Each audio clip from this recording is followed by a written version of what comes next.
রাজনীতি করে, শুধু ভোট বাহিনী দিয়ে, স্ট্যাটাস দিয়ে, মানুষকে ছোট করে, আজে বাজে কথা বলে, ভাইরাল হয়ে রাজনীতি হয় না। আমাদের দেশের একটা দুর্ভাগ্য হলো, আমরা দেখেছি রাজনৈতিক দলের নেতারা বা নেত্রীরা ইতিহাস লিখতে চায়। যখন আমরা ইতিহাস লেখার চেষ্টা করি, যেমন আমরা দেখেছি গত ফ্যাসিবাদ আওয়ামী লীগ সরকার নিজের আপন মনের মাধুরী মিশিয়ে ইতিহাস বিকৃত করেছিল, সেই ইতিহাস যখন আমরা লিখতে চাই তখন আমরা আপন মনের মাধুরী মিশিয়ে ইতিহাস লেখার চেষ্টা করি। আমি মনে করি বাংলাদেশের ইতিহাস, মুক্তিযুদ্ধের ইতিহাস, ইতিহাসবিদদের লেখা উচিত, তাহলে বোঝা যাবে কার কখন কিভাবে কোন সময় কোন ভূমিকা ছিল। রাষ্ট্রপতির ভাষণ, কোন রাষ্ট্রপতির ভাষণ?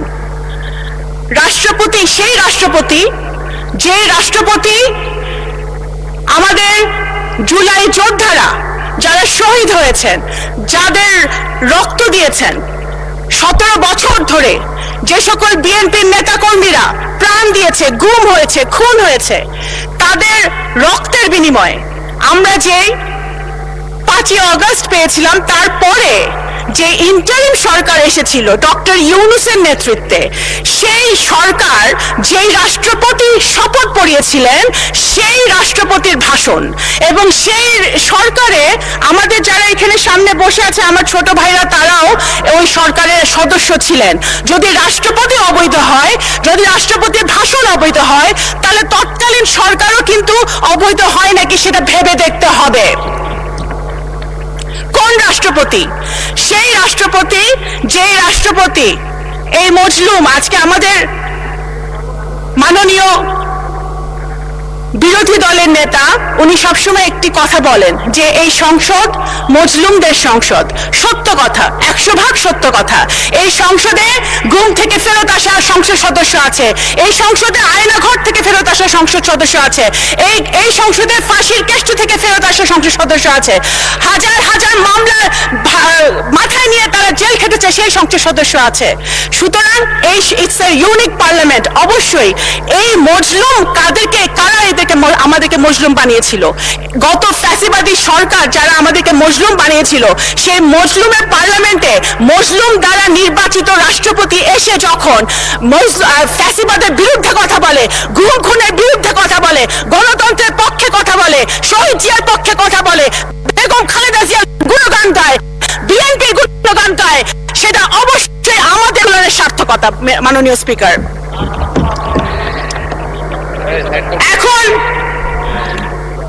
আপনারা বললেন ভাই, এখন বিএনপি এমন একটি রাজনৈতিক দল মাননীয় স্পিকার, যেই দলের উপরে বাংলাদেশের জনগণের আশা ভরসা। সুতরাং বিএনপিকে ক্রিটিসাইজ হবে সেটা আমরা জানি। বিএনপি এমন একটি দল যেই দলের নেতাকর্মীরা সেই দলের নেত্রীর মতো আপোষহীন হয়ে একদিনের জন্য আইডেন্টিটি গোপন করে রাজনীতি করে নাই। এই দলের নেতাকর্মীরা ধানের শীষের ব্যাজ লাগিয়ে শহীদ জিয়া, তারেক রহমান, খালেদা জিয়া টি শার্ট পরে তারা গুলি খেয়েছে, টিয়ার গ্যাস খেয়েছে, জেলে গিয়েছে। তারা পথ গোপন করে অন্য দলে থেকে রাজনীতি করার চেষ্টা করে নাই। মাননীয় স্পিকার, আমাদের বিএনপি সেই দল, শহীদ রাষ্ট্রপতি জিয়াউর রহমানের দল, যিনি দেশের ডেভেলপমেন্টের জন্য কখনো আন্তর্জাতিক জাতীয় কারোর সাথে আপোষ করেন নাই। বেগম খালেদা জিয়ার দল, যিনি দেশের গণতন্ত্রের জন্য, স্বাধীনতা সার্বভৌমত্বের জন্য কারোর সাথে আপোষ করে নাই। এই দলের হাজার হাজার নেতাকর্মী জান দিয়েছে, প্রাণ দিয়েছে, ভবিষ্যতেও জান দিবে, প্রাণ দিবে। জুলাই সনদ, অনেক কথা হয়েছে জুলাই সনদ নিয়ে মাননীয় স্পিকার। জুলাই সনদ, অবশ্যই বিএনপিকে জুলাই সনদ নিয়ে বলে কোনো লাভ নাই। জুলাই সনদ মানে কি? একটা রিফর্ম, বাংলাদেশের রিফর্ম, নতুন প্রজন্মের জন্য রিফর্ম, সংস্কার। আপনি যদি ইতিহাস দেখেন, বাংলাদেশ জাতীয়তাবাদী দল বাংলাদেশে একটি মাত্র দল যে বাংলাদেশের জন্মের পর থেকে এখন পর্যন্ত যত রকম রিফর্ম সংস্কার হয়েছে বাংলাদেশের উন্নতির জন্য, প্রত্যেকটা বিএনপির হাত ধরে হয়েছে। খনন, গার্মেন্টস শিল্প, পার্লামেন্টারি ডেমোক্রেসি, তত্ত্বাবধায়ক সরকার থেকে শুরু করে নারী শিক্ষা, সবকিছু পিছনে ছিল বিএনপির হাত, দেশনেত্রী বেগম খালেদা জিয়া এবং শহীদ জিয়ার হাত। এবং এখন যেটা হচ্ছে reform, family card, farmers card, আমাদের নতুন প্রজন্মের জন্য কাজ, এই সব কিছুই হচ্ছে জনাব তারেক রহমান বিএনপির হাত দিয়ে, যেটার আপনারাও সুফল পাবেন ইনশাল্লাহ বিরোধী দলের নেতৃবৃন্দ। সুতরাং বিএনপিকে জুলাই সনদ বাস্তবায়ন হবে না সেটা বলে লাভ নেই, বিএনপির হাত দিয়ে জুলাই সনদ বাস্তবায়ন হবে ইনশাল্লাহ। এবং মাননীয় স্পিকার, শুধু এই যে সকল অন্যায়, অত্যাচার, অবিচার বাংলাদেশের মাটিতে হয়েছে, জুলাই অভ্যুত্থানে যারা শহীদ হয়েছে, আমাদের যারা গুম হয়েছে, যারা খুন হয়েছে, তাদের বিচারও বিএনপির হাত দিয়ে হবে ইনশাল্লাহ বাংলাদেশের মাটিতে। মাননীয় স্পিকার, আমরা খুশি, আমি ব্যক্তিগতভাবে আমি একজন রাজনৈতিক কর্মী হিসেবে খুশি হয়েছিলাম যখন আমাদের দেশের ছেলেমেয়েরা মাঠে নেমেছিল কোটার আন্দোলনে, একটা ইস্যুকে কেন্দ্র করে, দেশকে ভালোবেসে।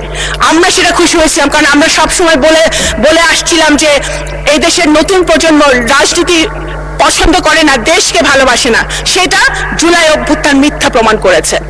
কিন্তু আমরা এটাও দেখেছি জুলাই অভ্যুত্থানের পরে, 5ই আগস্টের পরে যে সরকার গঠিত হয়েছে, সেই সরকারে আমাদের যারা নবীনরা ছিলেন, আমাদের ভাইরা ছিলেন, তাদের বিরুদ্ধেও আনফরচুনেটলি গত 1.5 বছরে দুর্নীতির অভিযোগ উঠেছে। এটা কিন্তু মাননীয় স্পিকার, যখন আমরা নতুন বাংলাদেশের কথা বলি, নতুন অভ্যুত্থানের কথা বলি, নতুন প্রজন্মের কথা বলি, তখন আমরা এই জিনিসটা আশা করি না। আপনারা শুধু ফেসবুকে স্ট্যাটাস দিয়ে ভাইরাল হওয়ার জন্য বড় বড় কথা বলে পলিটিক্স হয় না। মাননীয় স্পিকার, দেশের জন্য যদি কাজ করতে হয়, দেশের জনগণের জন্য যদি কাজ করতে হয়, সরকার, বিরোধী দল সরকার একটি অত্যন্ত গুরুত্বপূর্ণ অংশ। যদি সরকারে থেকে কাজ করতে হয়, তাহলে এক্সপিরিয়েন্স যেমন দরকার, সাহস যেরকম দরকার, বুদ্ধিমত্তাও সেরকম দরকার। বিএনপি এমন রাজনৈতিক দল যে ফেসবুকে রাজনীতি করে না, তারা রাস্তায় গুলি খেয়ে তারা রাজনীতি করে, শুধু ভোট বাহিনী দিয়ে, স্ট্যাটাস দিয়ে, মানুষকে ছোট করে, আজে বাজে কথা বলে, ভাইরাল হয়ে রাজনীতি হয় না। যদি 71 সালে ফেসবুক থাকতো, যদি 71 সালে সোশ্যাল মিডিয়া থাকতো, তাহলে হয়তো দেশ স্বাধীন হতো নাকি আমরা জানি না। মাননীয় স্পিকার, আমি একজন মুক্তিযোদ্ধার সন্তান, আমি এতটুকুই বলতে পারি মুক্তিযুদ্ধ নিয়ে যে মাননীয় স্পিকার, আপনি একজন বীর মুক্তিযোদ্ধা। মুক্তিযুদ্ধ we cannot replace মুক্তিযুদ্ধ with anything else. একদিকে মুক্তিযুদ্ধ, আরেকদিকে যত আন্দোলন হয়েছে এবং ভবিষ্যতে বাংলাদেশে যত আন্দোলন হবে, সবগুলো একদিকে। মুক্তিযুদ্ধ একদিকে, সবকিছু আরেকদিকে। মুক্তিযুদ্ধকে এবং আমি একজন মুক্তিযোদ্ধার সন্তান হিসেবে বলছি, এবং আমি রিলেট করি।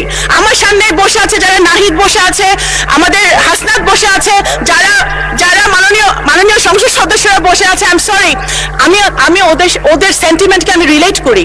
আমরাও চাই আমাদের সন্তানরাও, আমরাও চাই যে আমাদের সন্তানরা একটি নতুন বাংলাদেশে বসবাস করুক, যে বাংলাদেশে আইনের শাসন থাকবে, খুনের বিচার হবে, ন্যায় বিচার প্রতিষ্ঠা হবে, বাংলাদেশ গুণগতভাবে উন্নয়নের শিখরে উঠবে।